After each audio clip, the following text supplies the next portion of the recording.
Mijn naam is Christophe de Warrimo en we zijn hier op Hoeve de Peul in Noorbeek. Onze familiehoeve, 1684 gebouwd en sindsdien in de familie. En nu is het mijn beurt om de hoeve naar een volgende generatie te brengen. Ik doe dat op verschillende manieren. Onder andere hebben we hier een grote groepsaccommodatie waar we 50 tot 150 personen ontvangen. Daarnaast ben ik bezig met de organisatie van het evenement Noorbeek Food Fest, waarin we eigenlijk alle producten van Noorbeek op de kaart zetten. De wijnen, de dranken, het eten en samenwerken met 11 producenten uit het dorp om hier 1200 man van een 10-gangen menu te laten genieten. En ik ben bezig met het opzetten van de lokale notenteelt. Dus ik heb een perceel walnotenbomen geplant in het dorp. En over een jaar of 8 tot 10 kunnen we die oogsten. En dan maken we daar hele mooie producten van. Walnotolie, walnotenstroop en een aantal andere producten. Ik zoek de combinatie tussen die verschillende onderdelen.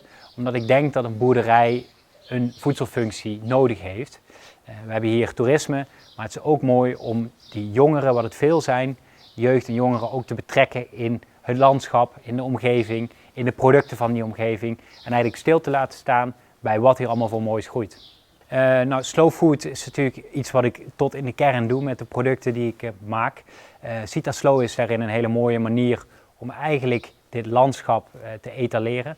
Om eigenlijk de kracht van het landschap en haar ondernemers en de bewoners echt heel mooi in een overkoepelende organisatie te krijgen. En daardoor merk je dat er veel meer samenwerking komt tussen die verschillende leveranciers. En daar is waar ik me ook voor inzet. Hier in het dorp, maar ook in de gemeente en in het hele Heuvelland. Nou, ik ben begonnen met het opzetten van de walnootteelt. Dat is natuurlijk iets wat voor de hele lange termijn is. Hè. Dat is echt een project van een lange adem. Mijn opa was fruitboer, dus hier rondom de hoeve stonden overal fruitbomen. In de jaren 80 kwam daar de klad in, is daarmee gestopt.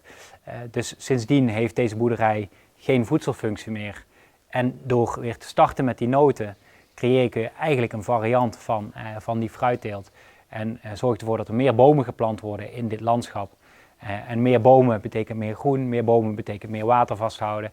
En meer bomen betekent ook meer vruchten en voedsel voor in de toekomst. Dus voor de komende 50 jaar tot 100 jaar komen er dadelijk walnoten die we hier lokaal kunnen groeien en lokaal kunnen verwerken tot mooie producten. Ja, en ik kijk ook naar de toekomst, naar de korte termijn toekomst, maar ook naar de lange termijn toekomst. Deze plek is belangrijk voor onze familie en voor ons dorp en voor deze omgeving. En dat willen we ook in stand houden. We willen deze plek een bijzondere plek maken waar verhalen en producten bij elkaar komen. Verhalen volgens de Sita Slow gedachte, producten volgens de Sita Slow gedachte en eigenlijk alles rondom al het moois wat onze streek en ons landschap te bieden heeft.